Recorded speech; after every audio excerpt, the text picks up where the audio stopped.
वाम सेफ के जो राष्ट्रीय अध्यक्ष हैं, मैं सुना हूँ अक्सर माननीय वाम विश्राम साहब जिनका नाम है, वो ब्राह्मणों के खिलाफ में लगातार जो है कि हमलावर हैं। इस पर आप क्या कहना चाहेंगे? वो तो अक्सर अपने स्पीच में कहते हैं कि ब्राह्मण जो है का मूल्यवासी नहीं है, इसीलिए वो SC ST OBC माइनॉरिटी के लोगों को गुलाम बना के ब्राह्मण लोग रखे हैं। नहीं, एकदम उनकी मानसिकता अच्छी नहीं है और वाम सेफ हो चाहे कोई सेफ हो। जैसा कि ब्राह्मणों को अक्सर कहा जाता है कि ये विदेशी हैं, भारत के रहने वाले नहीं हैं और यूरेशिया से चल के आए हैं, तो इस पर आप क्या कहना चाहेंगे? कैसे विदेशी अपने आप को मान लेंगे? हम तो इसी देश के निवासी हैं। DNA रिपोर्ट भी क्या गलत हो सकती है क्या? अब तो इसके विषय में हम डॉक्टर तो हैं, नहीं बता सकते हैं। जाने माने हस्ती है जो जाति से ब्राह्मण है, साम वेदपति त्रिपाठी टुनटुन बाबा। तो हम बाबा जी से कुछ सवाल करेंगे। तो पंडित जी, पहला सवाल मेरा आपसे है, आरोप लगाया जाता है कि ब्राह्मणों ने ही जो है कि जाति व्यवस्था बनाई, ब्राह्मणों ने ही जाति व्यवस्था पैदा की, इस पर आपका जो है क्या कहना है? नहीं, ब्राह्मणों ने कोई जाति पाति नहीं बनाई। संत रविदास थे जो दलित वर्ग से थे, एक महान संत थे, पूरा विश्व जानता है उनको जी। और ब्राह्मण में जो उच्च वर्ग के लोग थे उस समय वही लोग पढ़ते थे जी। दिमाग उन्हीं लोगों के पास होता था।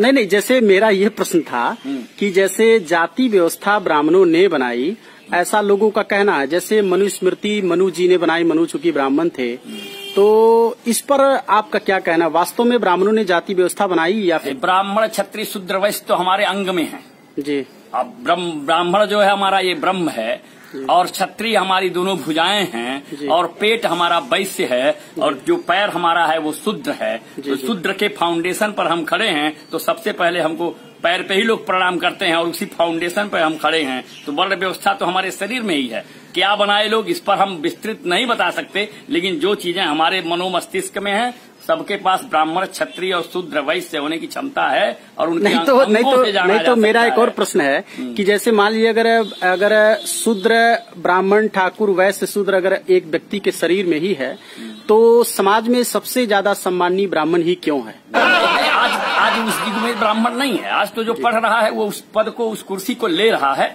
जी।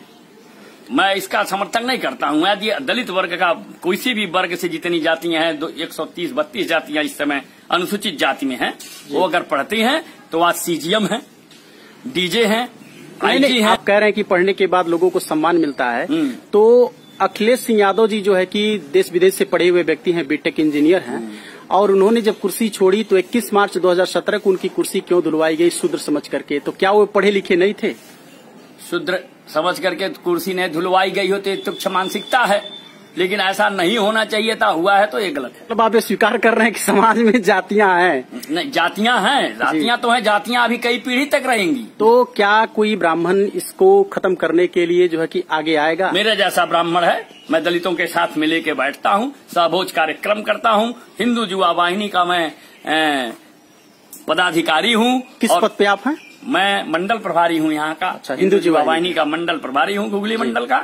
और यह पद हमें वर्तमान मुख्यमंत्री जी, पूर्व में हमारे रहे सांसद योगी आदित्यनाथ महाराज ने दिया है।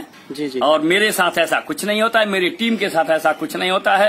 तो जरूरत क्या आजकल के युवाओं को आगे बढ़ करके जाति पाति छुआछूत ऊंच नीच भेदभाव को भुला करके हम समाज को आगे की तरफ। तो क्या आप इसको समाप्त करने के लिए, क्या आप हिंदू युवा वाहिनी के बड़े पद पे मंडल प्रभारी हैं, तो क्या जाति व्यवस्था को समाप्त करने के लिए या फिर जो है कि संविधान को बचाने के लिए या छुआछूत वगैरह समाप्त करने के लिए क्या आप जो है कि अपने मुख्यमंत्री महोदय से निवेदन कर सकते हैं कि इसके लिए वो हमारे विधानसभा में कानून लाएं? हमारे मुख्यमंत्री महोदय से निवेदन नहीं करना। हमारे मुख्यमंत्री महोदय जब यहाँ के सांसद हुआ करते थे तो मैं कम से कम 200 कार्यक्रमों में उनके साथ शिरकत किया हूँ और उन्होंने दलितों के बीच में बैठ के भोजन किया है। मेरे पास इसका बहुत सा एविडेंस है।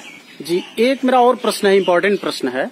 जैसा कि ब्राह्मणों को अक्सर कहा जाता है कि ये विदेशी हैं, भारत के रहने वाले नहीं हैं और यूरेशिया से चल के आए हैं, तो इस पर आप क्या कहना चाहेंगे? कहीं नहीं, भारत देश वसुधैव कुटुम्बकम को दर्शाता है जी। पूरा ब्रह्मांड सिर्फ एक ईश्वर का है। तमाम से देश पहले अपने देश में ही नहीं थे और आज अलग हैं, तो हम कैसे विदेशी अपने आप को मान लेंगे? हम तो इसी देश के निवासी हैं। लेकिन DNA का जो रिपोर्ट आया, शायद जॉन माइकल बामसाद वगैरह का जो रिपोर्ट है, तो DNA से साबित हुआ कि आपका जो DNA मतलब आप ब्राह्मण हैं, आपका डीएनए और मूल निवासी समाज के जो लोग हैं SC ST OBC शायद माइनॉरिटी के लोग हैं, तो इनका डीएनए मैच आपसे नहीं किया और 99.99% जो है कि आपका मैच जो यूरेशिया के लोगों से किया, तो डीएनए रिपोर्ट भी क्या गलत हो सकती है क्या? अब तो इसके विषय में हम डॉक्टर तो हैं, नहीं बता सकते हैं डीएनए यानी स्पॉट क्या है, लेकिन पतंजलि महर्षियों का उद्भव भारत देश की धरती से हुआ है। फिर भी अगर एक पल के लिए, जैसा कि वामसेफ के जो राष्ट्रीय अध्यक्ष हैं, मैं सुना हूँ अक्सर, माननीय बावन मेश्राम साहब जिनका नाम है, वो ब्राह्मणों के खिलाफ में लगातार जो है कि हमलावर हैं, इस पर आप क्या कहना चाहेंगे? वो तो अक्सर अपने स्पीच में कहते हैं कि ब्राह्मण जो है भारत का मूल निवासी नहीं है, इसीलिए वो SC ST OBC माइनॉरिटी के लोगों को गुलाम बना के ब्राह्मण लोग रखे हैं। नहीं, एकदम उनकी मानसिकता अच्छी नहीं है, और वाम सेफ हो चाहे कोई सेफ हो, कोई पार्टी ऐसी नहीं चाहती है। ब्राह्मणों के पीछे तो बहुत सारा समाज पड़ा हुआ है जी। 3% ब्राह्मण पूरे देश में हैं, 3.5% हैं, तो 3.5% में ऐसी कोई पार्टी नहीं है, पार्टी के वरिष्ठ नेता नहीं है जो ब्राह्मणों को लेकर के अपना काम न करते हो, चाहे सपा हो, बसपा हो, भाजपा हो। जी। उनके चीफ एडवाइजर ब्राह्मण ही हैं, कहीं से देखा जाए तो। तो पहले वो देखें अपने आप में। इसी में एक बहुजन समाज पार्टी मायावती मुख्यमंत्री रही हैं, उत्तर प्रदेश की 3 बार रही हैं।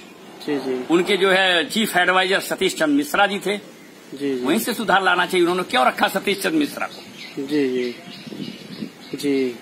मुलायम सिंह के भी चीफ सलाहकार ब्राह्मण हैं। जी। योगी जी के भी सलाहकार ब्राह्मण हैं। ब्राह्मण तो जगत गुरु रहा है। जी। तो इसका मतलब यह है कि आप मान लीजिए ब्राह्मण है, तो आप अपने आप को भारत का मूल निवासी ही कहते हैं? आप मूल निवासी भारत के। तो अगर आप भारत के मूल निवासी हैं तो SC ST OBC भी मूल निवासी है, माइनॉरिटी भी मूल निवासी है, तो अक्सर जो है कि मॉब लिंचिंग गाय के नाम पर मुसलमानों का क्यों किया जाता है? नहीं, ऐसा कुछ नहीं। अभी तो बहुत सुधार आ गया। उन लोगों को कहा गया था जो विदाउट शेल्टर, विदाउट परमिशन के पशुओं का वध करते थे जी, ऐसे तो क्या उनको मार दिया जाएगा? नहीं, ऐसे कुकृत्य करने वालों को कहा जाए तुम्हारा काम है तो रजिस्ट्रेशन करा लो अपने सिस्टम का और काम करो। जो रजिस्टर्ड हैं वाजिबी हैं। नहीं तो जैसे पहलू कोई नहीं खत्म कर सकता। नहीं तो पंडित जी, जैसे पहलू खान को मारा गया, अकबर उर्फ रकबर को मारा गया, अखलाक को ही बिसाड़ा में घसीट के मारा गया, तो मुसलमानों को गाय के नाम पर अक्सर क्यों टारगेट किया जा रहा है? वो भी आप हिंदू जो आएंगे तो हवा है, वहाँ तो गाय की बात है। अभी चंद दिन पहले सुने होंगे, विकास दुबे मारने के बाद योगी जी ब्राह्मणों के हत्यारे हो गए हैं। योगी जी की कुर्सी डगमगा गई थी। जी। सुनने में आता था जहाँ जाइए, अरे योगी जी ब्राह्मणों के हत्यारे हैं, जबकि योगी जी ब्राह्मणों के रक्षक हैं। गुरुकुल विद्यापीठ उनके गोरखनाथ मंदिर परिसर में है। कम से कम हर साल 400 ब्राह्मणों को वह आचार्य बना के निकालते हैं अपनी व्यवस्था से। तो हम कैसे कहना, ये सब हवा में बातें चलती रहती हैं। सुनकर के अपने दिमाग का परिचय देना चाहिए हमको, समाज के लिए क्या करना है। एक और आरोप आपके संगठन के ऊपर, आपने हिंदू युवा वाहिनी का नाम लिया, आप जो है उसके मंडल प्रभारी हैं। एक और आरोप लगता है कि RSS के जो चीफ हैं, प्रमुख हैं मोहन भागवत जी, तो आज तक उस पद पे जो है कि SC ST का व्यक्ति क्यों नहीं बनाया गया, मतलब उस पद पे क्यों नहीं बैठाया गया? या फिर मंडल लेवल पर भी आरोप लगता है कि छोटे छोटे पदों पर SC ST के लोगों को रखा जाता है, OBC के लोगों को रखा जाता है, लेकिन चीफ नहीं बनाया जाता है। जैसे बहुजन समाज पार्टी की मुखिया जी अपने जिलाध्यक्षों को या वरिष्ठ पदों पर दलित ही रखती हैं, किसी ब्राह्मण को नहीं रखती हैं। कुछ ऐसी सोच होगी उनकी भी, जो करते होंगे लोग। अपनी अपनी मानसिकता है, अपने संगठन को कैसे चलाया जाए, कैसे न चलाया जाए। तो क्या अगर मान लीजिए बसपा अगर नहीं करती है, तो क्या आप अपने संगठन में भी यही सिस्टम लागू करेंगे? अगर आप समानता को मानते हैं। देखिए, मैं तो सर्व समाजवादी हूँ जी, सर्वधर्म समभाव की व्यवस्था रखता हूँ जी। विद्या ददाति विनियम में विश्वास रखता हूँ। यह धरती जो है महात्मा गांधी, गौतम बुद्ध और टैगोर की है, जिन्होंने अपने शांति का संदेश विश्व को दिया, और आप और हम दे रहे हैं। और आज हम अपनी डीक और परंपराओं से हटकर हिंसा की पाठ पढ़ रहे हैं। ऐसी बात नहीं होनी चाहिए। जी। लेकिन एक लास्ट प्रश्न और आपसे है, अंतिम प्रश्न है, और फिर मैं वही दोबारा घूम के आता हूँ। महापंडित राहुल संकीर्तन ने वोल्गा टू गंगा में भी लिखा कि हम लोग इस भारत के मूल निवासी नहीं है, मतलब मुस्लिम ब्राह्मण जो है भारत का मूल निवासी नहीं है। तो जबकि अधिकांश ग्रंथों में आर्किटिक होम एट दी बेदाज नामक पुस्तक में भी बाल गंगाधर तिलक ने लिखा कि ब्राह्मण जो है भारत का मूल निवासी नहीं है।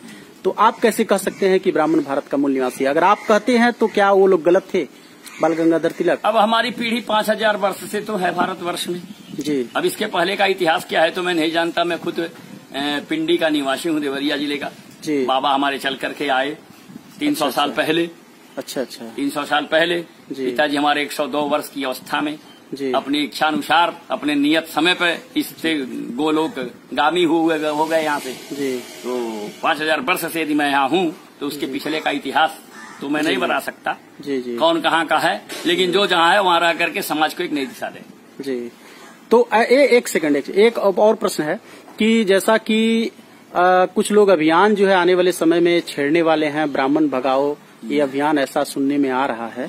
अब ये बात जैसे फेसबुक पर हवा की तरफ फैल रही है, तो इससे आप कहाँ तक सहमत हैं?